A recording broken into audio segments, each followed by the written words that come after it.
Hi everyone, and welcome back to STEAMkids with Washington County Public Library. So today in this lesson, we are learning all about seeds and how they grow and how to grow them even without soil. So before we get into our experiment, I want to talk a little bit about the basic parts of a seed. So the main part of a seed is the embryo. It's a little teeny tiny part inside the seed that grows into the plant. And surrounding the embryo is the food store, which is made of starch. This was made by the parent plant so that the tiny plant can use it until it can make its own food through photosynthesis. And photosynthesis is where plants use sunlight and water and carbon dioxide from the air in order to create their own food. And finally, the very outside of the seed is covered in something called a seed coat. This protects the embryo and the food store from the outside world. And the embryo stays resting on the inside until the right conditions are met, and they can stay like this for hundreds of years. How do we get a seed to grow? Well, there's a few things that seeds and plants need in order to grow. The first important condition is water. Water will soften the seed coat, that protective layer that covers the seed, so that the embryo can grow and push out of the seed itself. Seeds also need warmth to grow. This is why plants start to grow so much in spring when the temperatures get warmer. And seeds also need air to grow. The oxygen helps the baby plant use the food stores and break them down in order to grow. So, once the seed has those three things, water, warmth, and air, it can start the process of germination. Germination is the term for when a seed starts to grow. The seed will start by taking in all of that water, and it will swell until the seed coat splits, and now air can get into that seed to the embryo to help it start breaking down the food stores and grow. And the embryo will start by growing downward, turning into a tiny root. And it also starts to grow upward, creating a shoot. We have roots that grow down and shoots that grow up. And the shoot grows up, up, up towards the sunlight. And from the embryo grows the cotyledon, which I think that's how it's said. And those are the very first leaves that grow out of the plant. And these leaves help them create their own food when they need it through photosynthesis. And finally, roots will continue to grow downward and grow bushier. And then finally, the first true real leaves of the plant, or the foliage leaves, will grow. So once seeds germinate and they use up all of their food stores, they can then start making their own food by photosynthesis. But if they're just in water, they can run out of all the necessary nutrients and minerals found in the soil that they need to grow. But scientists and farmers have figured out a way in order to grow plants in only water. Hydroponics is a term for when we grow plants without soil. We pump all of the necessary nutrients and minerals into the water, and it flows by the roots, and the roots of plants can grab those up as they need them. This is a really cool way to grow plants. So, before we get into our experiment, I want to touch on a couple of different types of seeds that we eat or we may see in our everyday lives. So there are actually a ton of different types of seeds that we eat. Often many of the spices that we use in cooking come from seeds, like vanilla and sesame seeds, and mustard comes from mustard seeds. And some of our favorite snacks are seeds too, like peanuts, cashews, almonds, and sunflower seeds.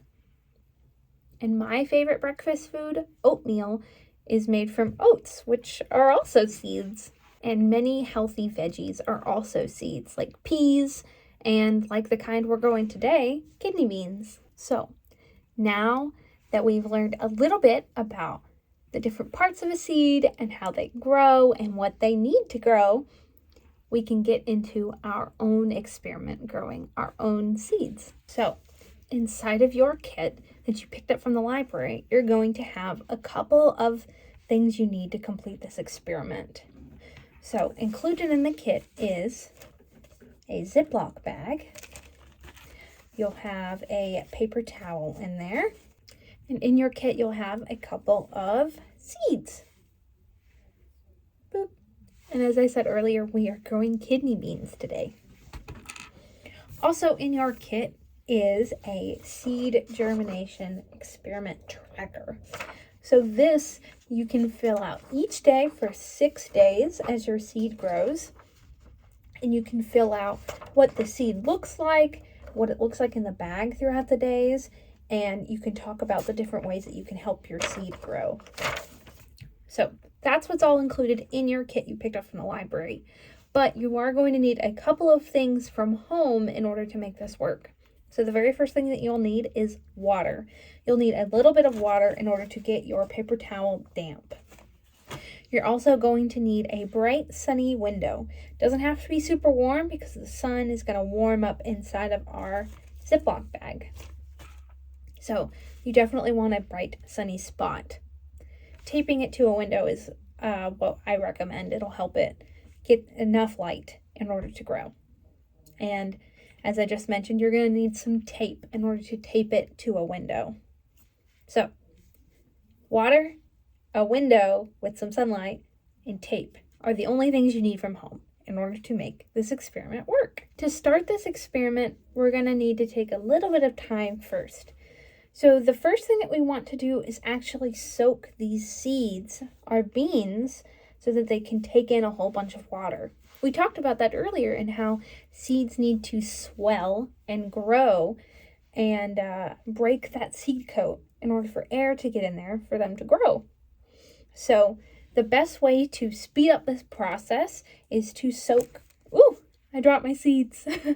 The best way to speed up this process is to soak our seeds first so that they can swell up.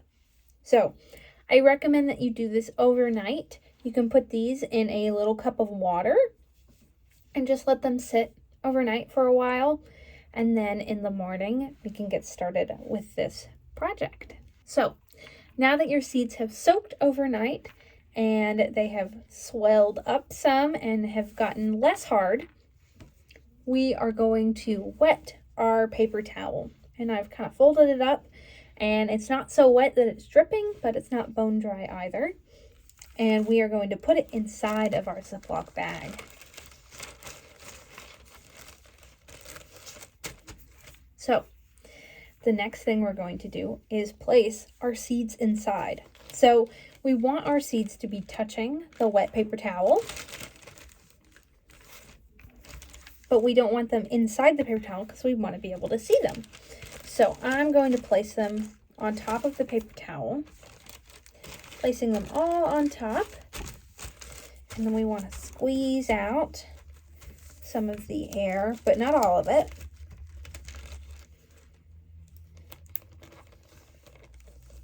And I'm going to seal my bag, but not all the way. I want to leave it a little bit open. You can see I can get my finger in here.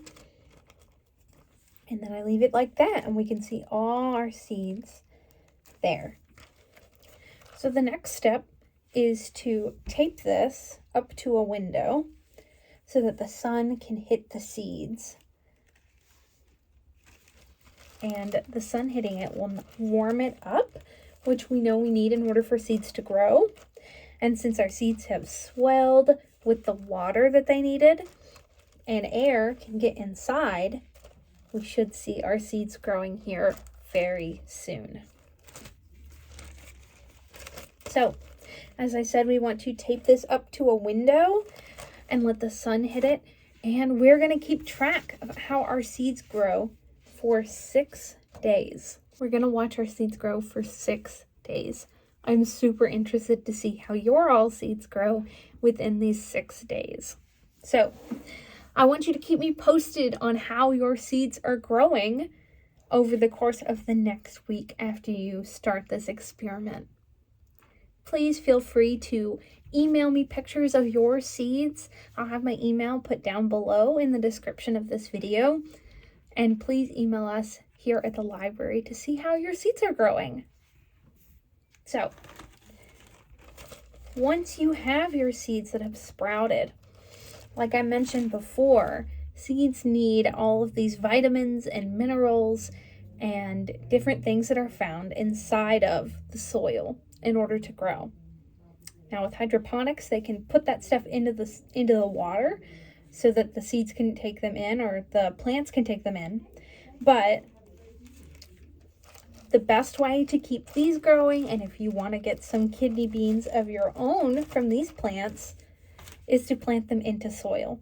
So once your plants, your seedlings have sprouted out of the seeds and are growing up and out of this bag, because they're going to get that big, you'll want to transplant them into some soil. Regular potting mix can totally work. And it's got all those great nutrients in there that plants need to grow. And you'll want to keep them inside in a warm, bright windowsill in order to keep growing. It's a little bit too cold outside for plants to be growing right now. And over the next few months, your beans will be growing nice and big, and they might even get kind of tall. So you want to keep an eye on them and give them some support if they need it. So once our seeds have sprouted, grown out of the bag, we've transplanted them into some soil and had them growing on our windowsill for a while, we can actually bring them outside and plant them outside after our last frost. Our last frost for this year is projected to be April 27th. So they're going to be growing quite a while inside, so keep an eye on them. Make sure that they've got the things they need to grow, which are light, warmth, water. So I am so excited to see how your beans will grow this spring. Again, please feel free to email me down below pictures of your seedlings as they grow. And thank you for picking up the STEAMkids packet from the Washington County Public Library. Happy learning! Bye! Bye!